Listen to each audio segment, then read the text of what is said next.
Hello everyone, আসসালামু আলাইকুম। আজকের ক্লাসে তোমাদের স্বাগতম। আজ আমি তোমাদের সাথে আলোচনা করব নবম দশম শ্রেণীর হিসাব বিজ্ঞান বইয়ের সপ্তম অধ্যায় নিয়ে, অর্থাৎ খতিয়ান নিয়ে। আজ আমরা যেটা শিখব সেটা হচ্ছে সৃজনশীল প্রশ্ন, যেটি বরিশাল বোর্ড 2019 সালে পরীক্ষায় এসেছিল। তো আমরা প্রথমে উদ্দীপকটা একটু পড়ে নিই। জনাব হাসান 2018 সালের 1 জুলাই নগদ 1,10,000 টাকা নিয়ে ব্যবসা শুরু করেন। জুলাইয়ের 5 তারিখ 50,000 টাকার পণ্য নগদে বিক্রয়। জুলাইয়ের 20 তারিখ ব্যাংকে জমা দেওয়া হলো 40,000 টাকা। জুলাইয়ের 25 তারিখ জনাব হোসেনের নিকট 35,000 টাকার পণ্য বিক্রয়। জুলাইয়ের 28 তারিখ চেকের মাধ্যমে অফিস সরঞ্জাম ক্রয় 36,000 টাকা। জুলাইয়ের 31 তারিখ আসবাবপত্র ক্রয় 7,000 টাকা।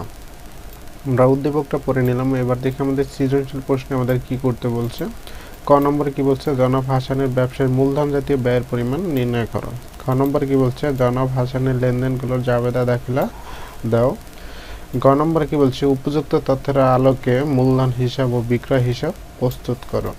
তো আমরা উদ্দীপকটা পড়ে নিয়েছি এবং সৃজনশীল প্রশ্নে আমাদের কি করতে বলছে আমরা সেটাও পড়ে নিলাম। তো এখন আমরা অঙ্কে চলে যাই। তো অঙ্কে প্রথমে আমরা যেটা করব সেটা হচ্ছে ক নম্বর।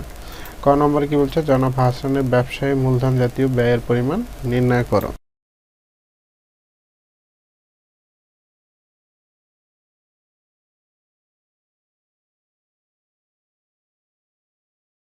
মূলধন জাতীয় ব্যয় কোনগুলা, অর্থাৎ আমরা যে ব্যয়গুলা নিত্য নৈমিত্তিক করি না, অর্থাৎ যে ব্যয়টা আমরা একবার করি এবং এর সুবিধাগুলো আমরা দীর্ঘমেয়াদী পেয়ে থাকি, সেগুলো হচ্ছে কি মূলধন জাতীয় ব্যয়। তাহলে আমরা প্রথমে একটা ছক নিই। দেখো আমরা কি করব, মূলধন জাতীয় ব্যয়ের পরিমাণ নির্ণয় করব। তারপরে আমরা ছকটা কিভাবে নেব, তারিখ, বিবরণ, টাকা, টাকা। তো আমাদের মূলধন জাতীয় ব্যয় এই যে উদ্দীপকগুলো আছে সেই উদ্দীপকগুলো থেকে বের করতে হবে। এই উদ্দীপকগুলো থেকে আমরা কিভাবে বের করব, অর্থাৎ আমাদের যে এই ব্যবসা প্রতিষ্ঠানে যে ব্যয়গুলো হয়েছে, এই ব্যয়গুলো যে ব্যয়টা আমরা একবার করছি কিন্তু এর সুবিধা আমরা অনেক দিন পর্যন্ত পাবো, অর্থাৎ 1 বছরের বেশি পর্যন্ত পাবো, সেই ব্যয়গুলোকে কি করব, আমরা মূলধন জাতীয় ব্যয় হিসাবে চিহ্নিত করব। তো আমরা একটু দেখি উদ্দীপকগুলো থেকে আমরা কোনগুলা মূলধন জাতীয় ব্যয় হতে পারে। দেখো আমরা 50,000 টাকার পণ্য নগদে বিক্রি করছি, এটা মূলধন জাতীয় ব্যয় না, যেহেতু বিক্রয় করলে আমাদের আয় হয়। ব্যাংকে জমা দিচ্ছি, সেটাও কি আমাদের সম্পদ, এখানে মূলধন জাতীয় ব্যয় নেই। জনাব হোসেন নিকট থেকে এতটা 35,000 টাকার পণ্য বিক্রয়, এটাও কি আমাদের আয়, এখানেও আমার ব্যয় নেই। 28 তারিখে কি আছে, চেকের মাধ্যমে অফিস সরঞ্জাম ক্রয় 37,000 টাকা। দেখো অফিস সরঞ্জাম ক্রয় করছি, আমরা কি করছি, আমাদের যে ব্যবসা প্রতিষ্ঠান আছে সেই ব্যবসা প্রতিষ্ঠানের জন্য বিভিন্ন ধরনের অফিস সরঞ্জাম ক্রয় করছি। তো অফিস সরঞ্জাম যেহেতু ক্রয় করছি, আমরা একবার ক্রয় করছি, এইটার সুবিধাটা কি আমরা বহুদিন পাবো, অর্থাৎ অনেক দিন, দীর্ঘদিন পর্যন্ত এটার সুবিধাটা পাবো। তার মানে কি এই অফিস সরঞ্জাম ক্রয় এটা আমাদের জন্য কি মূলধন জাতীয় ব্যয়। তাহলে আমরা এটা এখানে নিব, যেহেতু আমরা মূলধন জাতীয় ব্যয়ের পরিমাণ নির্ণয় করতেছি। তাহলে তারিখ দেবো কত তারিখ, 28 তারিখ, কত সালে, 2018 সালে। 2018 কোন মাস, জুলাই। কয় তারিখে আমরা পেলাম, 28 তারিখে। কি হচ্ছে, চেকের মাধ্যমে অফিস সরঞ্জাম ক্রয় করছি। তো চেকের মাধ্যমে যেহেতু অফিস সরঞ্জাম ক্রয় করছি, তো আমরা বিবরণ ঘরে কি লিখবো, অফিস সরঞ্জাম ক্রয়। কত টাকার ক্রয় করছি আমরা, 37,000 টাকা। তো এখানে লিখবো 37,000 টাকা। দেখো তারপর কি আছে, 31 তারিখের লেনদেনে কি আছে, আসবাবপত্র ক্রয় করছি। তো আমরা যে ব্যবসা প্রতিষ্ঠানের জন্য আসবাবপত্র ক্রয় করছি, আমরা কি একবার ব্যবহার করে ওটা ফেলে দেবো, অবশ্যই না। অর্থাৎ আমরা একবার আসবাবপত্র ক্রয় করছি, তার মানে কি এর সুবিধাটা আমরা দীর্ঘমেয়াদী পাবো। তার মানে কি এটা হচ্ছে আমাদের মূলধন জাতীয় ব্যয়। তাহলে আমরা তারিখ দেবো আবার, জুলাইয়ের কয় তারিখ, 31 তারিখ। আমরা কি লিখবো, আসবাবপত্র ক্রয়। কত টাকার আসবাবপত্র ক্রয় করছি, 7,000 টাকা। অর্থাৎ আমাদের যে উদ্দীপকটা ছিল, এই উদ্দীপকে কি আমরা দুইটা মূলধন জাতীয় ব্যয় পেয়েছি, সে দুইটা মূলধন জাতীয় ব্যয় আমরা কিন্তু এখানে অন্তর্ভুক্ত করেছি। এখন যেটা করব, এই দুটো আমরা যোগ করব। তো আমরা দেখি এই দুটো যদি যোগ করে আমাদের কত টাকা হয়, 37,000 টাকা যোগ হচ্ছে 7,000, টোটাল কত হয়, 44,000 টাকা। তাহলে আমরা এখানে লিখবো 44,000 টাকা। এই 44,000 টাকায় কি আমাদের ব্যবসা প্রতিষ্ঠানের জন্য কি মূলধন জাতীয় ব্যয়। তাহলে আমাদের ক নম্বর অপশনে বলেছিল জনাব হাসানের ব্যবসায় মূলধন জাতীয় ব্যয়ের পরিমাণ নির্ণয় করো। আমরা মূলধন জাতীয় ব্যয়ের পরিমাণ নির্ণয় করেছি, আমাদের ক নম্বর শেষ। তো ক নম্বরের পরে কি আছে, খ নম্বর। খ নম্বরে কি বলছে, জনাব হাসানের লেনদেনগুলো জাবেদা দাখিলা দাও। তো আমরা জাবেদার একটা ছক নিব। জাবেদার ছকে কি কি থাকে আমরা জানি, তারিখ, বিবরণ, খতিয়ান পৃষ্ঠা, ডেবিট টাকা এবং ক্রেডিট টাকা। তাহলে আমরা জাবেদায় চলে যাই। প্রথমে দেখো 1 তারিখে, জুলাই 1 তারিখে কি হয়েছে, নগদ 1 লক্ষ টাকা নিয়ে ব্যবসা শুরু করছেন। তাহলে নগদ যেহেতু আনছি তার মানে কি এটা মূলধন হিসেবে আনছি। তাহলে 2018 জুলাই 1 তারিখে কি হয়েছে, যে আমরা নগদ টাকা আনছি, তার মানে কি নগদান হিসাব ডেবিট। আর কি আমরা কি আনছি, মূলধন, এই জন্য লিখবো মূলধন হিসাব ক্রেডিট। কত টাকা আনছি আমরা, 1,10,000 টাকা। তাহলে আমরা এখানে লিখবো 1,10,000 টাকা। ক্রেডিট বসেও কি হবে, 1,10,000 টাকা। আমরা জাবেদার কি করব, একটা ব্যাখ্যা দিয়ে দেব। তাহলে ব্যাখ্যা কি লিখতে পারি আমরা, নগদ টাকা নিয়ে ব্যবসা শুরু করেন। তাহলে আমাদের 1 তারিখের যে লেনদেনটা ছিল সেটা জাবেদা করা কিন্তু শেষ। তারপরে কি আছে, 5 তারিখ, 50,000 টাকার পণ্য নগদে বিক্রয়। তাহলে আমরা যেহেতু নগদে বিক্রয় করেছি তার মানে কি আমার নগদ টাকা আসছে। যেহেতু নগদ টাকা ব্যবসা আসলে কি হয়, সম্পদ বৃদ্ধি পায়। আর সম্পদ বৃদ্ধি পেলে আমরা কি হয়, নগদান হিসাব ডেবিট হয়। তো আমরা নগদান হিসাব ডেবিট করব। আর যেহেতু আমরা বিক্রয় করছি, বিক্রয় হিসাব কি করব, ক্রেডিট। আগে তারিখটা দিই, জুলাইয়ের কত তারিখ, 5 তারিখ। নগদ টাকা আসছে এই জন্য নগদান হিসাব ডেবিট। আমরা কি করছি, বিক্রয় করছি, এই জন্য বিক্রয় হিসাব ক্রেডিট।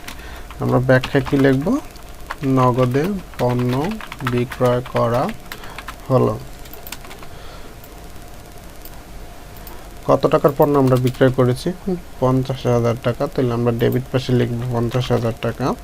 ক্রেডিট পাশেও কি করব, 50,000 টাকা লিখব।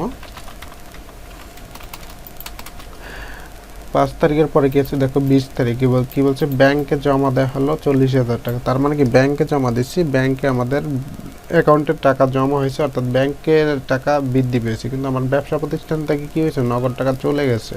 তো যেহেতু নগদ টাকা চলে গেছে, নগদান হিসাব ক্রেডিট। আর যেহেতু ব্যাংকে জমা হয়েছে, ব্যাংক হিসাব ডেবিট। তাহলে এখানে তারিখ দেবো, কয় তারিখ, 20 তারিখ। ব্যাংকে জমা দিয়েছি, তাহলে ব্যাংক হিসাব ডেবিট। আর যেহেতু নগদ টাকা চলে গেছে, নগদান হিসাব ক্রেডিট। আমরা ব্যাখ্যা কি লিখব, ব্যাংকে জমা দেয়া হলো।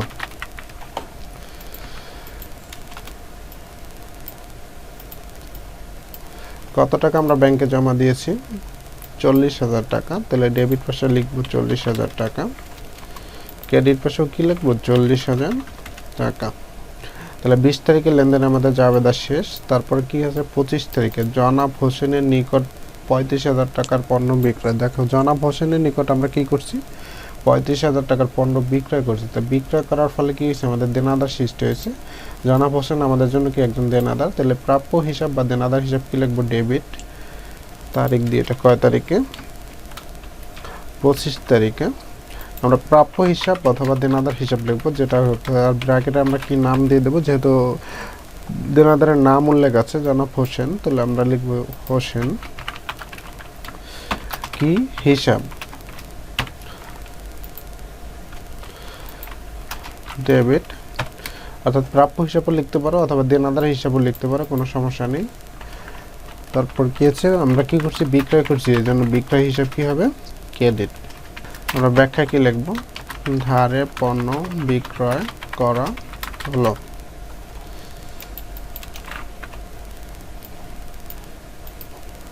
কত টাকার পণ্য আমরা বিক্রয় করেছিলাম ধারে, 35,000 টাকা। তো ডেবিট পাশে লিখব 35,000 টাকা। ক্রেডিট পাশেও কি লিখব, 35,000 টাকা। তো 25 তারিখের লেনদেনে কিন্তু জাবেদা আমাদের শেষ।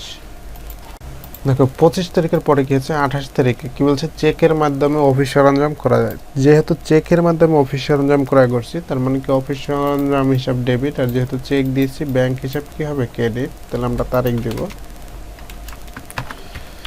28 তারিখ। কি লিখব, অফিস সরঞ্জাম হিসাব কি ডেবিট। যেহেতু অফিস সরঞ্জাম আমাদের সম্পদ, এই জন্য যেহেতু সম্পদ ক্রয় করছি এই জন্য ডেবিট। আর আমরা কি দিচ্ছি, চেক দিচ্ছি, এই জন্য কী হবে, ব্যাংক হিসাব ক্রেডিট। যেহেতু চেক দেওয়ার ফলে কি হচ্ছে, আমাদের ব্যাংকে যে আগের অ্যাকাউন্ট ছিল, যে পরিমাণ টাকা ছিল সেটা থেকে কমে গেছে, আর কমে যাওয়ার কারণে কি হচ্ছে, ব্যাংক হিসাব ক্রেডিট। আমরা ব্যাখ্যা কি লিখব, চেকের মাধ্যমে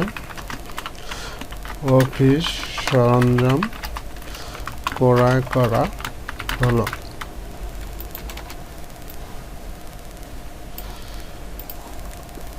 কত টাকার অফিস সরঞ্জাম ক্রয় করছি আমরা, 37,000 টাকা। তাহলে আমরা ডেবিট পাশে লিখব 37,000 টাকা, ক্রেডিট পাশেও কী করবো, 37,000 টাকা লিখব।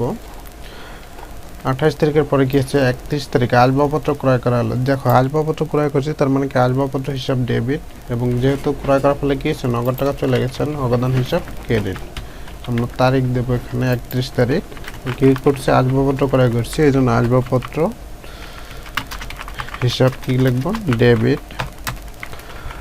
আমরা যেহেতু নগদ টাকা দিয়ে করে গেছি, এই জন্য নগদান হিসাব ক্রেডিট।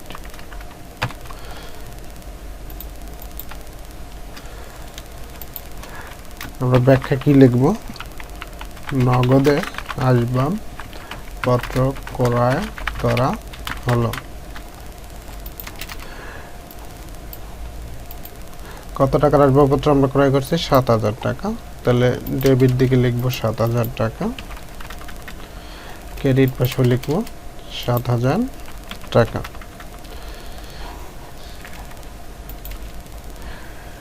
দেখো আমাদের যে উদ্দীপকগুলো ছিল, উদ্দীপকগুলোর প্রত্যেকটা লেনদেন কি করছি, আমরা জাবেদায় অন্তর্ভুক্ত করেছি।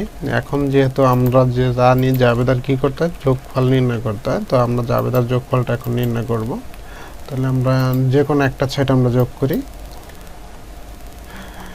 ডেবিট পাশে আছে কত, 1,10,000 টাকা, যোগ হচ্ছে 50 আর 40 কত, 90,000, যোগ হচ্ছে 35,000, যোগ হচ্ছে 37,000, যোগ কত, 7,000, টোটাল কত হয়, 2,79,000 টাকা। তাহলে আমরা এখানে লিখব 2,79,000 টাকা। ক্রেডিট পাশে কি হবে, 2,79,000 টাকা। তাহলে আমরা খ নম্বর অপশনে বলেছিল জনাব হাসানের লেনদেনগুলো জাবেদা দাখিলা দাও। আমরা জনাব হাসানের যেগুলো লেনদেন ছিল সবগুলোর জাবেদা আমরা জাবেদায় লিপিবদ্ধ করলাম। তাহলে আমাদের খ নম্বর শেষ।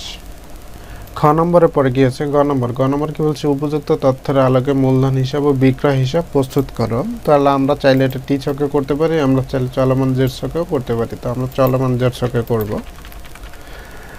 আমরা কি করব, প্রথমে মূলধন হিসাবের জন্য একটা চলমান জেড ছক নিব। তো আমরা যে উদ্দীপক আছে, উদ্দীপকের 1 তারিখে কি করছিলাম, আমরা মূলধন হিসাবে নগদ টাকা আনছিলাম কত, 1,10,000 টাকা। তো যেহেতু নগদান হিসাব ডেবিট এবং মূলধন আনছি, মূলধন হিসাব কি ক্রেডিট, তাহলে টাকাটা ক্রেডিট কলামে বসাবো। কত টাকা, 1,10,000 টাকা। টাকাটা আমরা ক্রেডিট দিকে নিই, এবং বিপরীত এন্ট্রি কি, নগদান হিসাব। যেহেতু নগদ টাকা নিয়ে আমরা ব্যবসা শুরু করছি, এই জন্য নগদান হিসাব ডেবিট, মূলধন হিসাব কি হয়েছিল, ক্রেডিট। এটা 2018 সালে কোন মাস, জুলাই। কয় তারিখ, 1 তারিখে। যেহেতু টাকাটা ক্রেডিট পাশে বসছে, সুতরাং কি হবে, ক্রেডিট যে হয়ে যাবে কত টাকা, 1,10,000 টাকা।